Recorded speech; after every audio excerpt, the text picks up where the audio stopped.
So when people say, oh, you're a graphic designer, you make posters and logos and you have a lot of cool fonts, and those things are great, but graphic design is about a lot more than that. It's really a functional creativity. It's something that uses real content and real information. Graphic design is probably one of the broadest design disciplines you can imagine.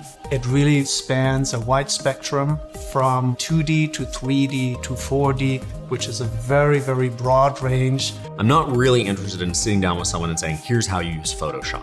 What we do want to focus on is, importantly, meaning, and then how to make form, how to take scale and composition and images and combine them with typography to create something that's resonant and pretty spectacular. Typography is the spine that runs through all these different design sub-disciplines that you have in graphic design. It's really about teaching students how to communicate and develop narrative using type as form to do that. And I think students, when they look at typography after they take a type class, you can see that switch go on in their head where they don't look at typography the same way after they take a type class.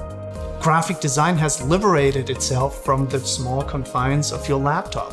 When you go to any kind of space, there is a layer of media that activates the space. You deliver content, storytelling, visual impressions on a human scale, on an architectural scale. That's what we call media texture. Things aren't static anymore. You don't just make a logo and then it's on a business card. It has to move now. It needs to be in motion. It needs to be in other ways that people experience. The bridging between different media types through an identity or through a certain concept. It uses different mediums, both old and new. You take a piece of print or a book and something new, connect, interactive, screen-based media, and merge them together. And as a user experiences both things, it comes together and it tells a story. And I think that's what's really important in transmedia right now. You actually have to learn the rules, and then you have to learn how to break the rules.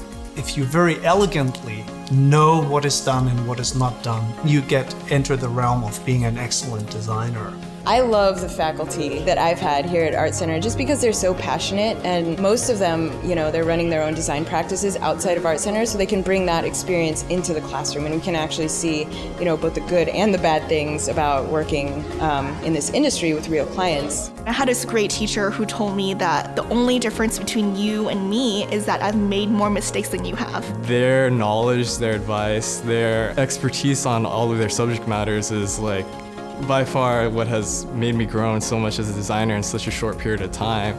Our students get more and more recruited by the most exciting, emerging, or recently established brands out there in the world. They are really looking for young designers who actually understand how to create a creative language that then lives in all these different media categories. Business has finally figured out that design is integral to the way that they can succeed. So I'm jealous. I hear someone, I'll talk to them a year out of school, I'm like, what are you doing? They tell me, I'm like, that sounds so fun. I want to go somewhere and come up with giant ideas, and then they get implemented. I think your attitude needs to be in the right place. It's really about how much effort and work you're willing to put into it. Students should find meaning in the work that they do. And the content that you give shape to should be transformative, not only for the outside world, but also for you as an individual on the inside.